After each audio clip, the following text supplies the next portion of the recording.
Hello everyone, my name is Bridge, and today we are going to be taking a deep dive into the Borden family murders. If you don't know what the Borden family murders are, lucky you, they're a doozy, but you're about to find out. So basically, in 1893, this woman named Lizzie Borden was convicted of murdering her father and stepmother in her home in Fall River, Massachusetts. She ended up being apprehended and She ended up being cleared and lived the rest of her life as a free woman, but a murderer was never caught. And we're here to talk about the facts of the case and my theory, which is pretty strong, if I do say so myself. So the year is 1892. Van Gogh is still kicking, still has 2 ears. Thomas Edison is still inventing things. Benjamin Hoover is president. And Lizzie Borden resided in her small, frugal home in Fall River, Massachusetts. Fall River was founded in 1803, 90 years before our story takes place, and it was a very up-and-coming city. It was one of the first in the area to have electricity, telephones, all of that up-and-coming stuff. But the Bordens did not have all of these things. Wealth definitely existed in Fall River, Massachusetts, even within the Borden family, and that may have been the very thing that ended up getting Mr. and Mrs. Borden killed. Before we can really understand the dynamic of this case and even ponder what could have gone down, despite the fact that we will never know, which I had to come to terms with, and that was very upsetting, we have to understand the dynamic of the victims, the suspects, the family, the financial situation. There are a lot of factors at play here, and even though this case was 120, 30 some years ago, I do still intend to show full respect to the victims. I know that there's a fellow YouTuber out here who is related to Lizzie Borden very, very distantly. So I plan on showing full respect the same way that I would for a case that was happening today. With that being said, who the is this woman that supposedly hacked her parents to death? Let's find out. Lizzie Borden was born in 1860 to Andrew Borden and her mother. Her mother, Sarah Lee Durfee, died when Lizzie was only 3 years old. Her dad remarried soon after, and Lizzie only ever referred to her mother as Mrs. Borden. Lizzie was very close with her older sister Emma, and it's been reported that Emma was sort of a mother figure to Lizzie after her mother's death. But there were a bunch of tensions within the family, and they rarely spent time together or ate together as a family. Things were not looking good in the Borden household long before the murders. Lizzie was raised very religiously, and she continued to practice and be a Christian throughout her entire life. As an adult, she taught Sunday school at the church that she had practiced her whole life. She was also involved in a bunch of religious and feminist movements, including Women's Christian Society. Women's Christian Temperance Union. Sorry, there's so many. Which was basically a women's Christian group that focused on some kind of outdated ideas like women should be in the kitchen and women should be feminine and serve their husbands. However, she was still Christian. I guess that counts for something. She was also involved in the Christian Endeavor Society and the Women's Fruit and Flower Mission. Lizzie was 32 at the time that our story is taking place. She has been reported to be super friendly and outgoing at other times, but other people say she was frail, quiet. Other people say she was scary and intimidating, which all of these kind of line up with the theories and also make no fucking sense. So let's see. Andrew Borden, who is Lizzie's dad, achieved financial success after growing up poor. He worked in the distribution and manufacture of caskets. He also went into property development and managed a lot of textile mills. So by the time that this man was married with kids, he had a decent chunk of money, he owned a bunch of property, and guess where it was all going? The stepmother, Abby Borden. Despite being extremely secure financially, he was a very stingy and frugal man.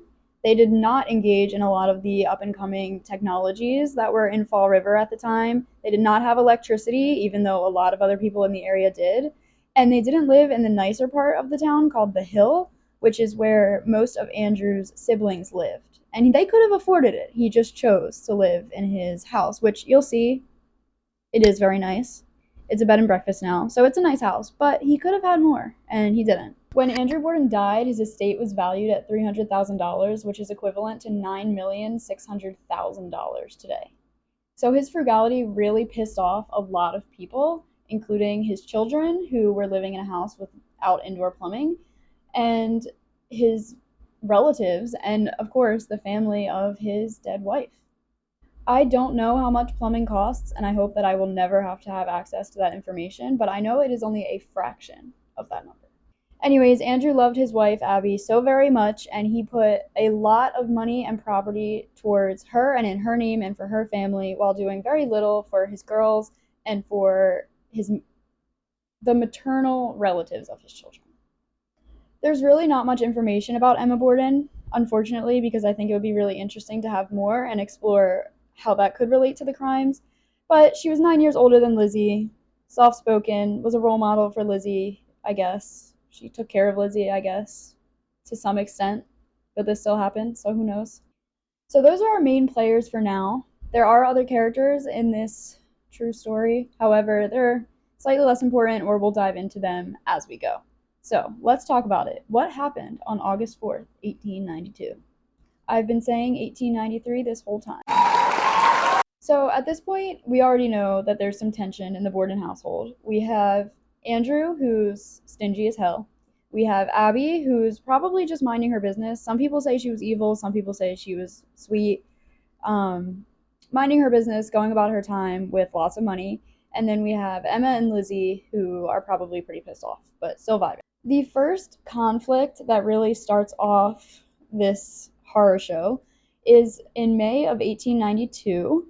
Lizzie had been keeping a pen of pigeons in the backyard that she had been taking care of, feeding, bathing, the whole 9 yards. So Andrew, saying that the pigeons had been attracting neighborhood kids to come out and shoot at them, decided to chop their heads off with a hatchet and make Lizzie watch. Really dark, really gruesome, especially when you know what happens after, and kind of makes you wonder if they're connected in some way. But Lizzie did not take that too fondly, which may or may not be relevant to what happened a few months later, but every single article that I read mentioned it, so it seems like it may be somewhat relevant. 2 months later, in July of that year, Lizzie and Emma had an argument with their father about property. He had given a bunch of property to Abby's family and given nothing to the girls. So they purchased what had previously been a rental from him for $1 and then sold it back to him for $5,000, which is equivalent in today's terms to $163,000. That's pretty girl boss, if you ask me. Andrew must not have thought so, though, because after that he sent the girls away on vacation. Lizzie and Emma stayed out of town for 5 days in July of that year. When they did return to Fall River, Emma went back to stay at the Borden house, but Lizzie stayed a few extra days at a boarding house nearby.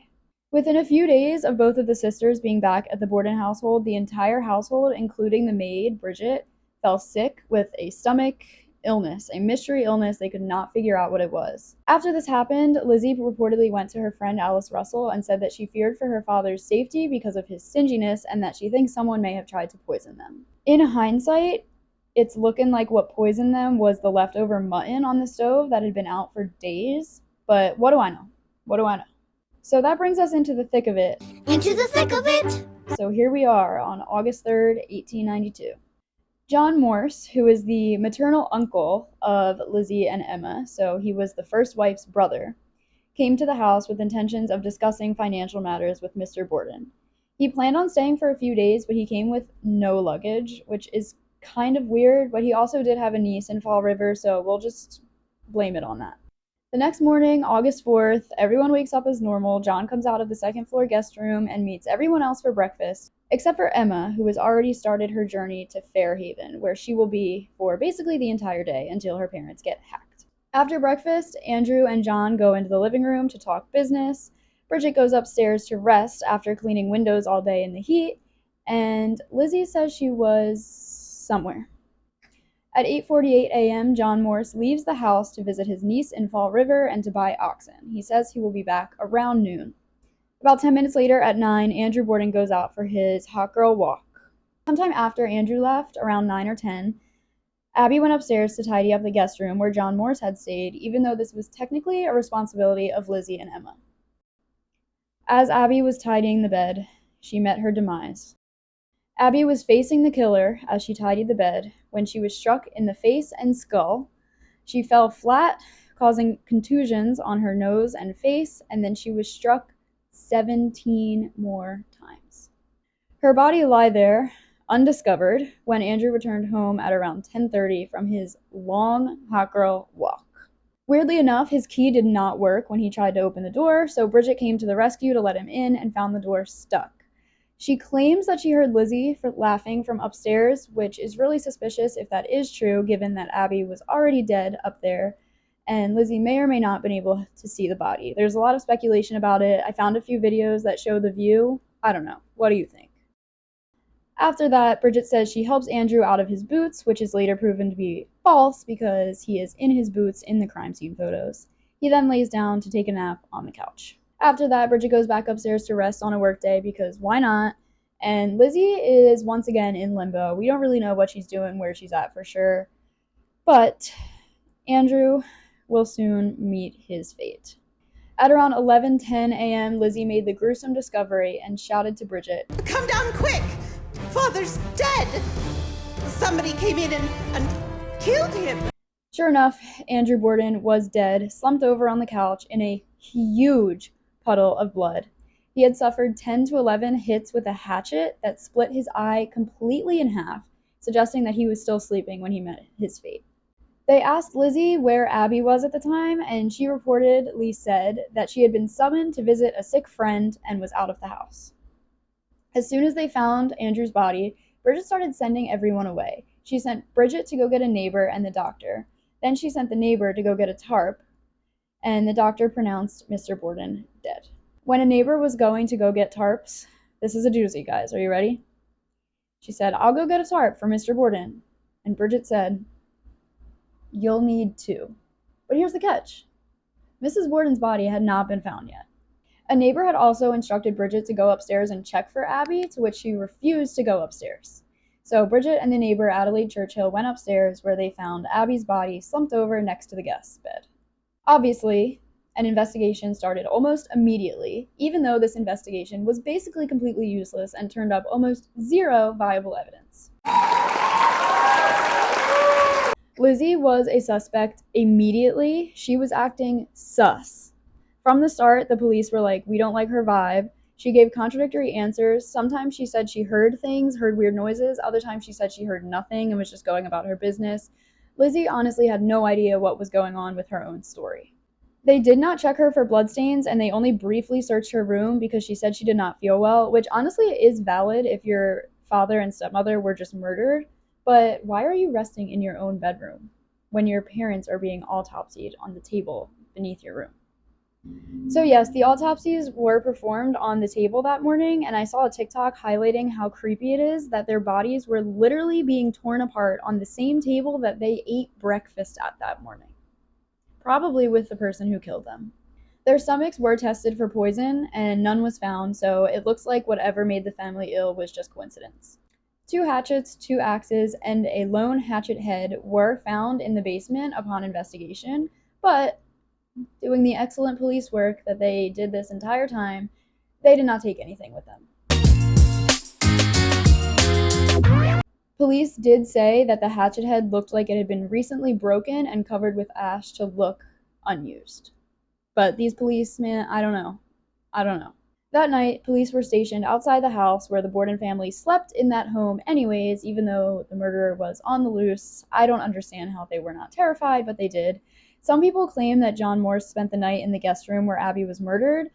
I doubt that, just because the amount of blood on the floor would have been a lot and he would look really suspicious, but it's possible. I think he probably slept in the 3rd floor guest room, but I wasn't there.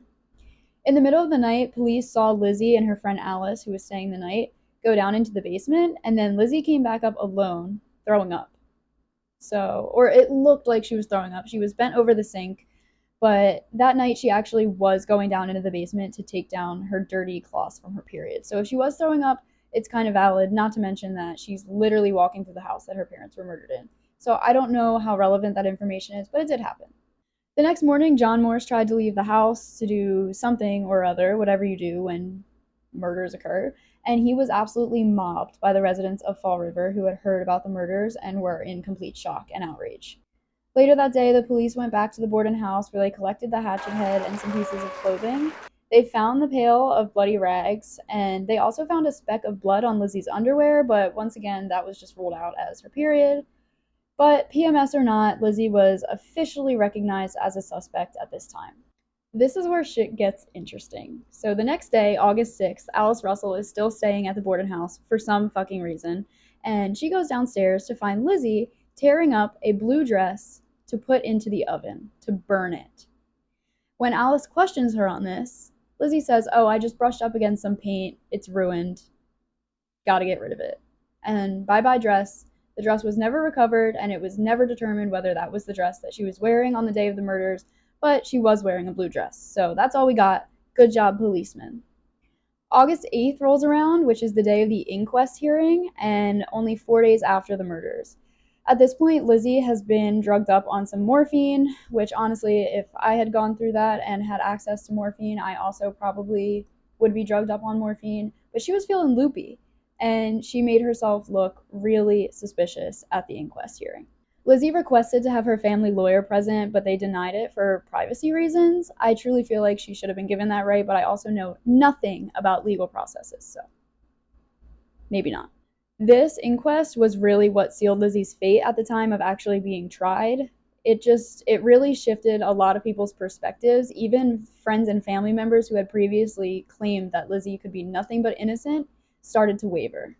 The district attorney was very aggressive and confrontational with fragile little Lizzie, but she was just not doing good for herself. She gave contradictory answers. She was erratic. She refused to answer some questions, even ones that could have helped her case. The biggest issue was just that she gave so many varying accounts about where she was during everything that no one could pinpoint it, and it also didn't even seem like she knew where she was. At one point, she says she was in the kitchen reading a magazine. At another point, she says she was in the dining room ironing something. At another point, she says she was in her room resting. And finally, she says she was in the barn eating pears. That is strange in itself, but it was also proven to be highly unlikely because the barn was scorching hot when police checked it out that day.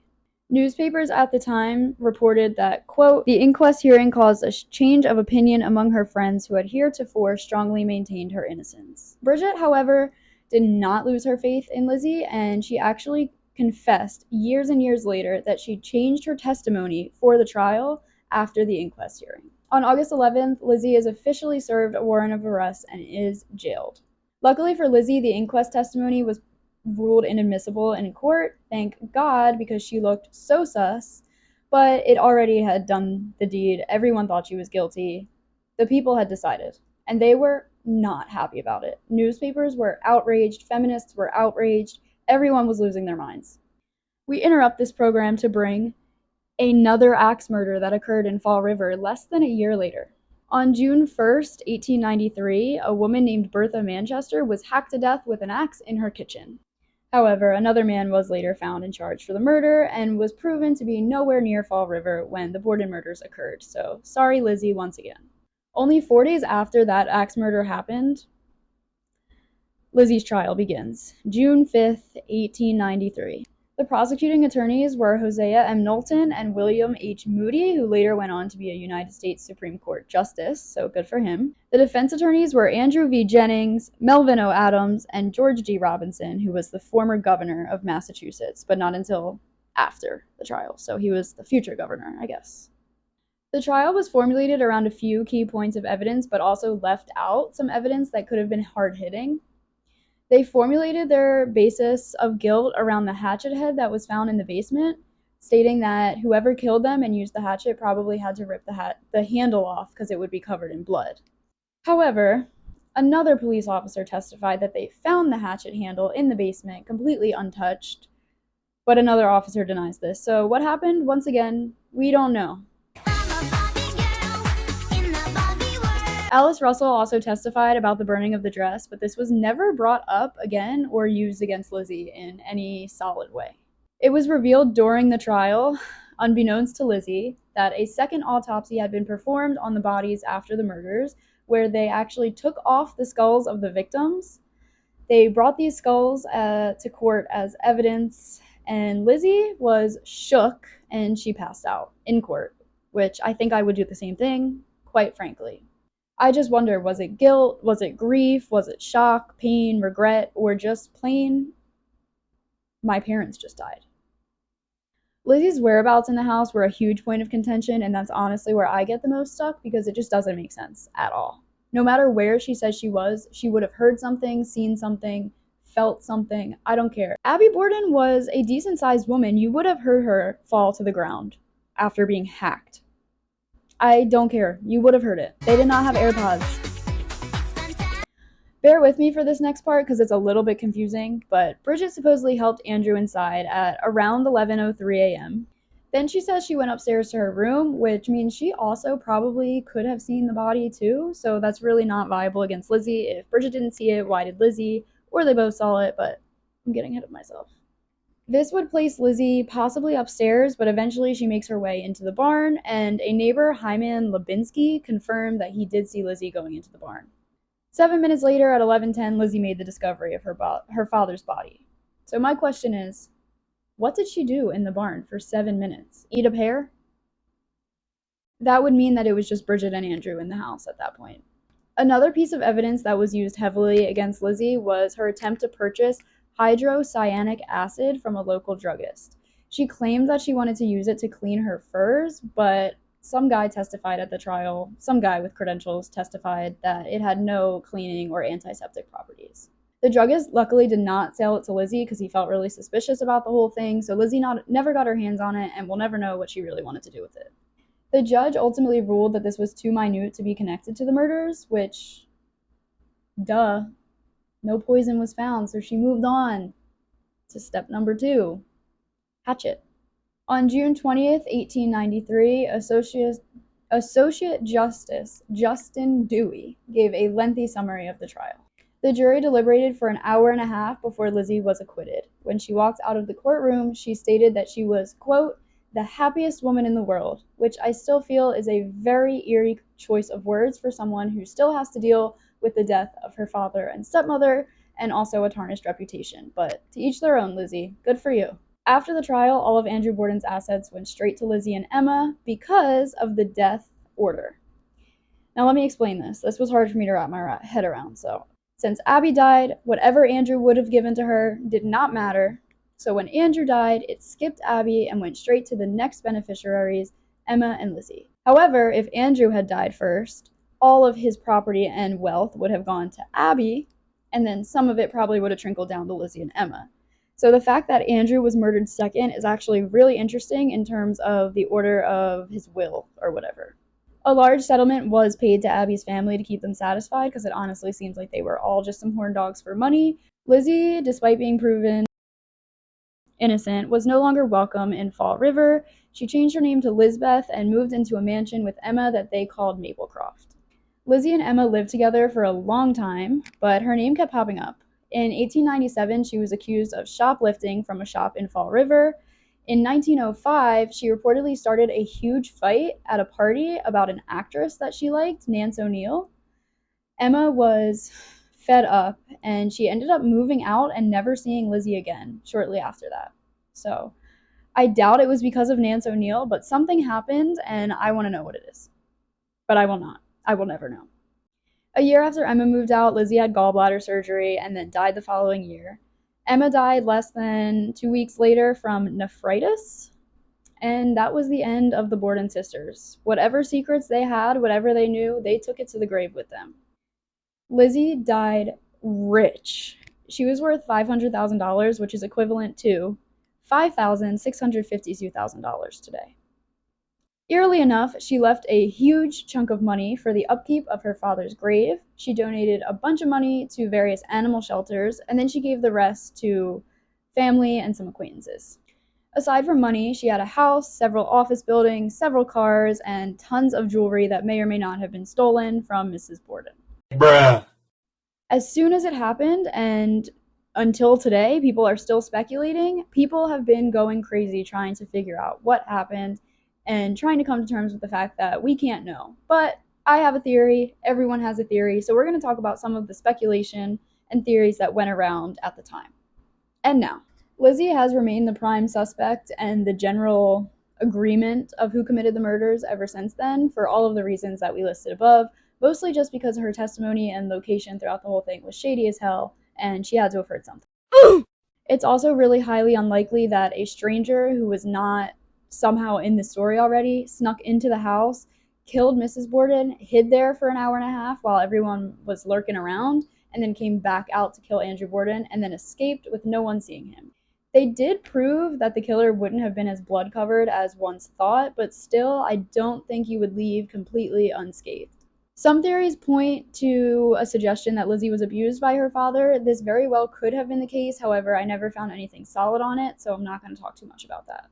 Others thought that Bridget and Lizzie worked together to kill the Bordens, which, while it is entirely possible, these people claim that they were in a lesbian relationship, which is technically also entirely possible and would be much more interesting.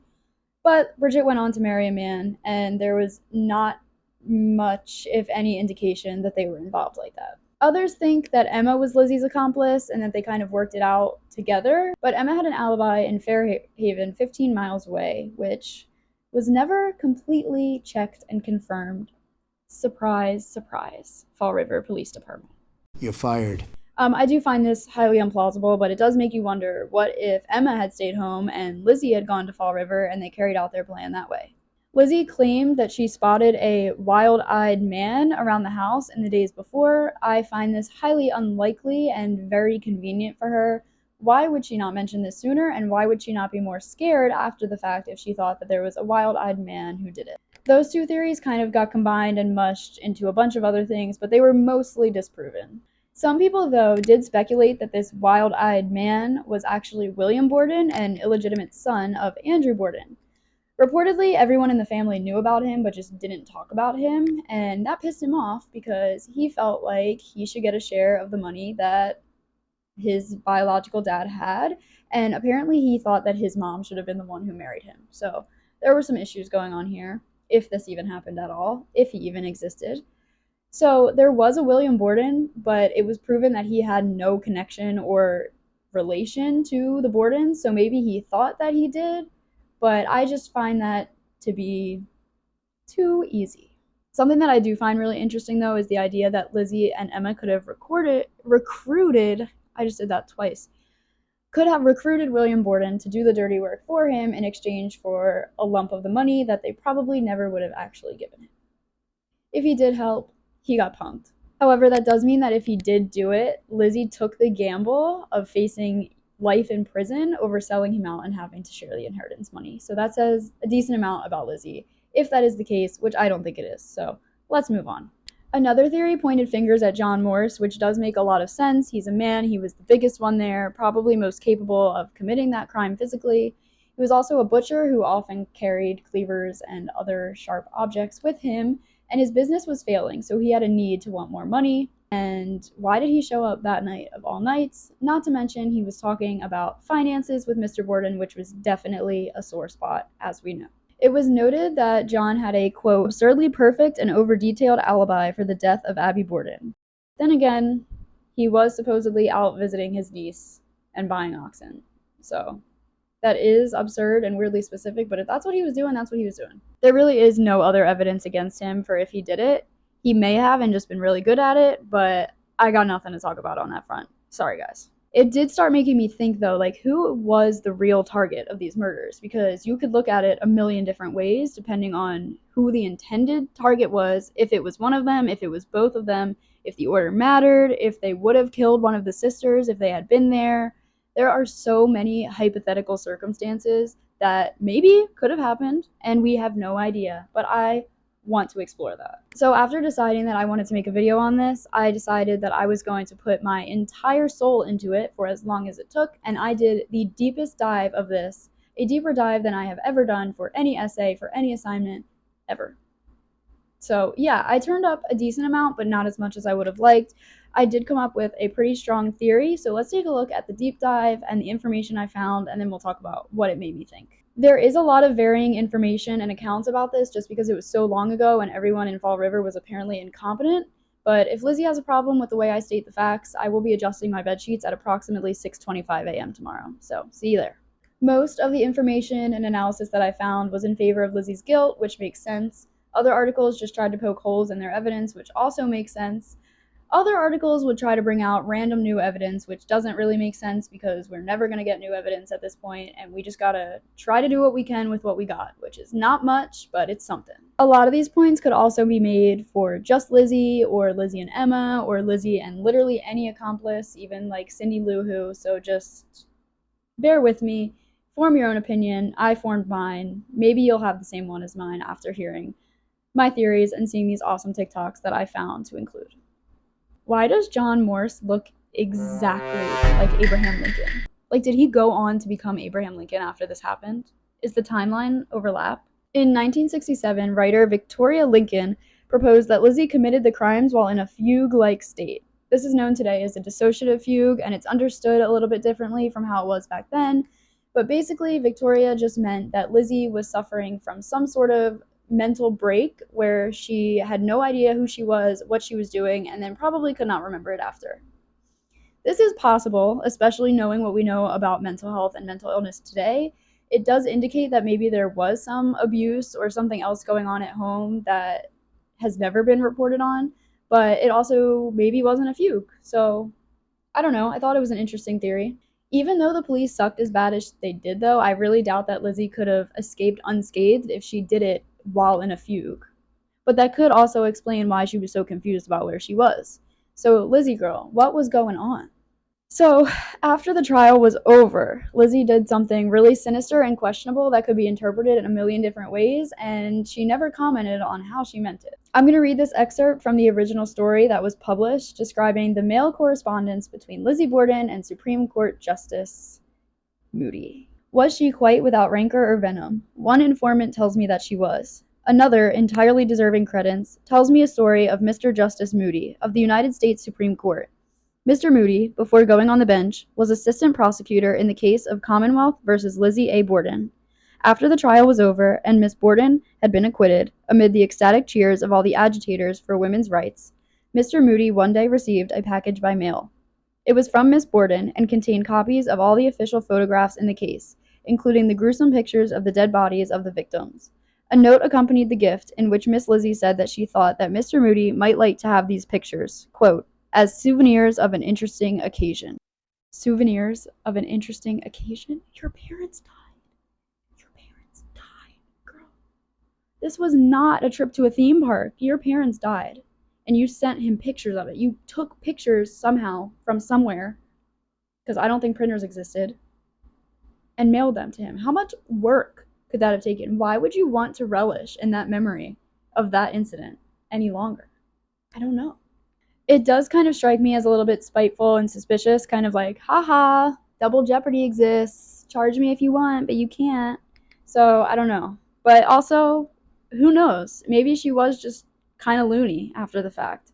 The girl bosses of the 1890s argued that Lizzie was innocent and was just a scapegoat because of how easy it was to put all the blame on a woman who had no resources to defend herself, which entirely could have been the case. They had every right to be angry, and they stuck up for her, and they did great things in the newspapers.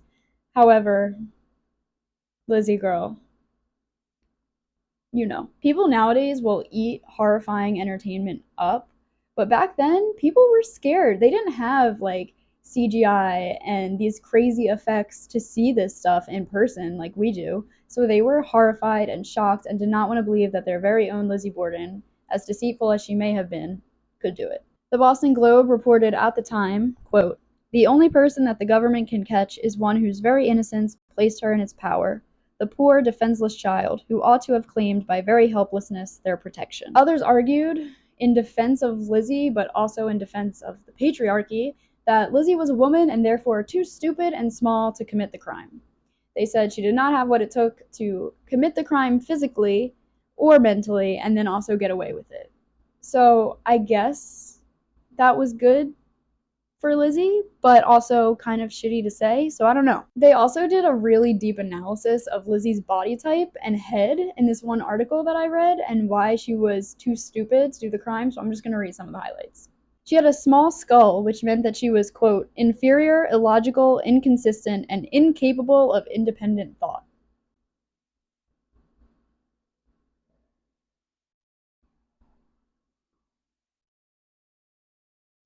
A slightly more modern take on this case argues that physically Lizzie probably could not have actually swung the axe. She did have characteristic traits of like weird kind of deformities that were going on in the 1890s because of whatever shit was going on in the 1890s. I don't know. She had, quote, sloping shoulders, broad hips, underdeveloped muscles, short arms and legs, and poor coordination. According to the American Heritage article, quote, no short-armed, uncoordinated weakling of a woman could swing an axe with enough force to crash through hair and bone almost 24 times. And this article does kind of make me feel a little bit bad for her. After doing all this research, I truly feel like I know this woman. So, like, if she didn't do it, girl, I'm sorry. I'm sorry I'm bashing on your broad hips. I got broad hips too. Like, I know reading that article would have been rough to read. I cried when my first boyfriend said that my chest looks like mosquito bites. Other accounts just recall Lizzie as being overall hostile or snippy. A dressmaker recounted that she had once accidentally called Abby Lizzie's mom, and Lizzie said, don't call her that to me. She is a mean thing and we hate her. In 1891, which was before the murders, jewelry and cash went missing from the Borden household, and everybody immediately blamed Lizzie, which is kind of real because if money went missing in my house, everyone would immediately blame me as well. But I struggle to believe that stealing jewelry and cash makes her capable just because of that, of killing her parents. I stole vodka from my parents all the time, and they are very much still living and breathing. Here's where things get a little bit darker and actually ties Lizzie to some other sinister, unexplained events that occurred and ended in death. A few years before the murder, Lizzie was living with her friend Blanche in Hartford. It didn't say why, but I'm guessing it had something to do with that witch of a stepmother that Lizzie had living at that house. Bruh. So she was staying with Blanche, who had a daughter. So one day they all went down for breakfast, but Blanche was still upstairs, and the daughter asked where her mother was, to which Lizzie replied, oh, I forgot to tell you. She died during the night. The doctor arrived, and sure enough, she was dead. They ruled it as heart failure, natural causes, whatever, and nobody ever really looked into it further, but I'm betting they wished they did after. All I can think about is like Lizzie Borden watching one of those stupid TikToks about like injecting syringes of air. She's like, this is what I'm doing. It's going down tonight. So it's unclear whether or not this was before or after Blanche died, but at one point, Lizzie was quite fond of this girl neighbor that they had, and she was often called to sit with her because the girl was disabled in some way. I'm not sure how, but it said that she has a chronic illness. Anyways, one day, this girl was found dead with strangulation marks, and Lizzie was found to have some of her things in her room.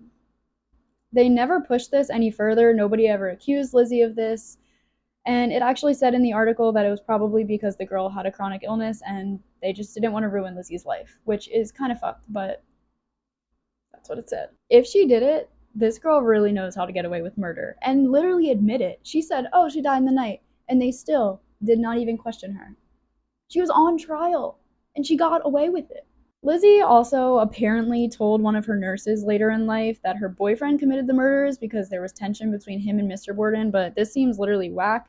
And also, who would want to date Lizzie Borden? Come on, Lizzie, you've never had a boyfriend. You're small-skulled. You have short arms and legs. Don't be ridiculous. So that's a lot, right?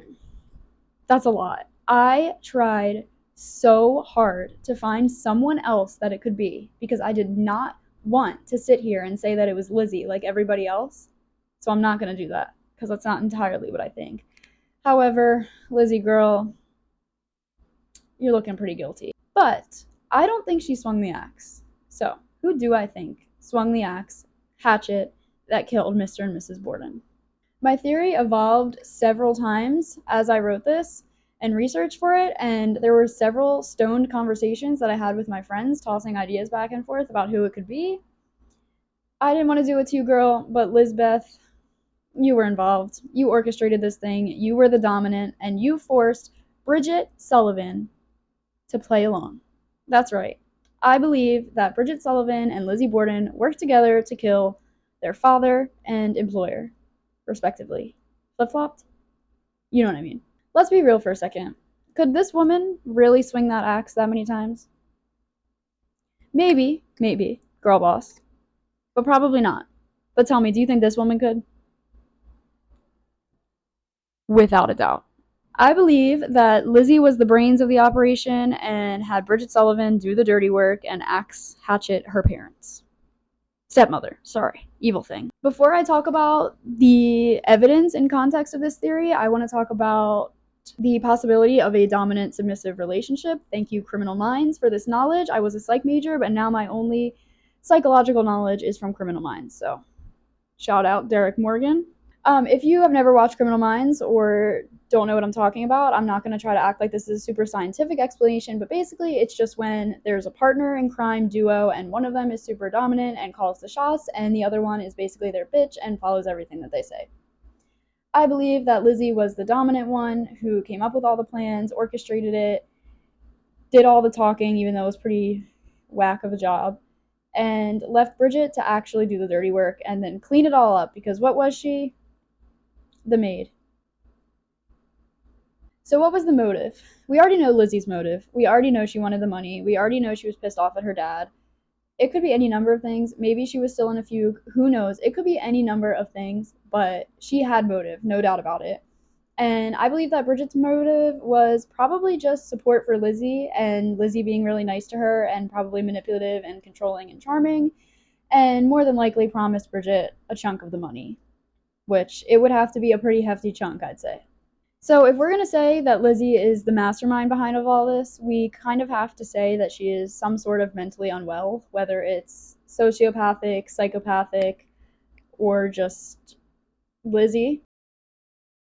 She would not only have had to hatch the plan, but form the necessary relationship with Bridget and then somehow convince her to be on board. She was definitely a narcissist in this situation if it happened, because she was 100% confident that she could not only carry out the plan, but seal her innocence and Bridget's secrecy. So,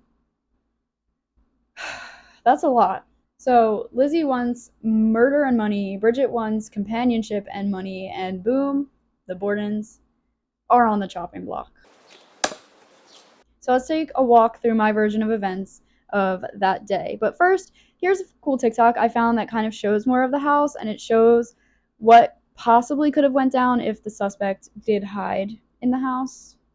But here it is. I thought it was cool. In my version of events, Andrew, Emma, and what's her name? Andrew, Emma, and John leave the house, so it is just Bridget, Lizzie, and Andrew at the house, and Abby, of course. Andrew leaves for his walk, John Morse leaves to go to get his oxen or whatever, which leaves Bridget, Lizzie, and Abby in the house, because Emma is in Fairhaven, supposedly. I'm just going to assume that certain things are true for the sake of this theory and me not saying supposedly every 5 seconds. So, already that's sus. Those 3 people are in the house doing God knows what. No matter what she was doing, somebody asked Mrs. Borden. Lizzie was either in her room, in the barn, regardless, Bridget was in the house, somebody heard it. Because Bridget did it.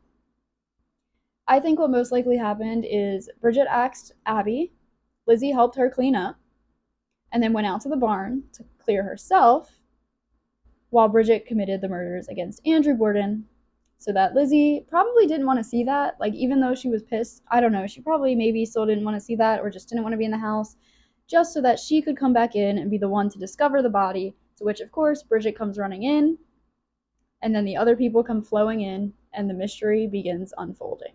The stuck door is a really compelling piece of evidence for me, because with it being just them in the door in the house, they easily could have rigged the door to do something that would make it stick. I don't know. How do you make a door stick? Also, Bridget was incredibly used to physical labor and was generally just bigger bodied than Lizzie and more muscular. So she easily could have done that shit. So after the bodies are discovered, everything went up in flames. Not literally, of course, or else there would be no evidence. Oh, wait, there is no evidence. So here's where things get even more interesting. So they find the bodies. Lizzie immediately starts sending people away to do this and do that. Bridget refuses to go upstairs and also comments that they're going to need an extra tarp. It's hard to say exactly what went down when or where people were, but I truly believe, after doing all this research, that Bridget and Lizzie are the only answer that makes sense. And there's more. There's more reason as to why I think this, so sit tight. There are also a million moving pieces for every single theory, so one slight change in any fact or retelling of events could completely skew the whole story, and I could be missing something huge, so let me know what you think. So then I was like, what happened to Bridget after? Right? Because no articles really mentioned her. Why would they? She was not a key player in this at all. I also couldn't find anything that happened to John Morse after, probably because he changed his identity and became Abraham Lincoln. Just as I suspected, Bridget kept a low profile afterwards. She moved to Ireland. Mm-hmm. Across the country, across the world, I mean.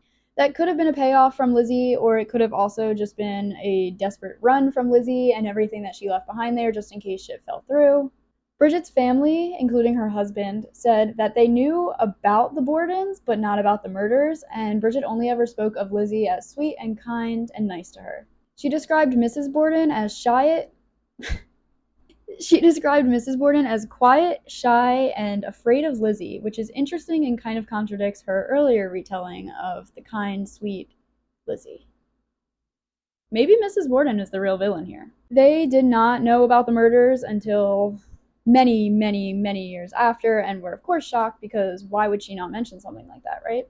So Bridget had this friend named Minnie Green who sent for her when she was ill, and she believed she was on her deathbed, as did Bridget. So when Bridget got there, she confessed something to her and told her everything about the Lizzie Borden murders. But Minnie Green was too sick to recount anything or ask her further questions or press her for information. I don't know exactly how much Bridget revealed or how much Bridget knew, obviously, but everything that she knew, at least I'm under the impression, everything she knew, she told Minnie.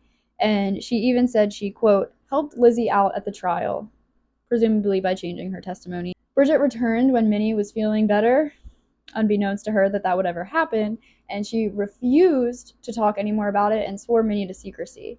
Minnie kept that deal until Bridget died, and then she started lightly talking about it, but nothing concrete. Apparently, Minnie told a librarian about it. Unfortunately, I am not that librarian. When Bridget died, she left behind a significant chunk of money that people could not really figure out where it came from. She did own some property, but it was just overall suspicious and probably left over from a Lizzie Borden payoff. No one also ever really tried to explain the chunk of money that she left behind. Surprise, surprise. But where I keep getting stuck is like, say this happened. Emma had to have known. She had to have known in her gut that Lizzie was involved. Yet she still lived with her for all that time. Why? Moral of the story here, folks, is that history failed us and we will never know. But what matters is that I know. I know that it was Lizzie Borden and Bridget Sullivan who axed Mr. and Mrs. Borden on August 3rd, 1892. 3. 4. Fuck. I am going to be staying in the Lizzie Borden bed and breakfast in sometime October, November for my birthday, and I'm going to be staying in the infamous guest room, so stay tuned for that because I'm really excited. Until then, though, stay tuned and let me know what you guys think. Maybe it's someone completely random who I didn't even mention. Tell me, research yourself, form your own opinion, and let's talk about it. Maybe I will be axed while I am fixing the sheets in the guest room, but until then, stay cool, friends.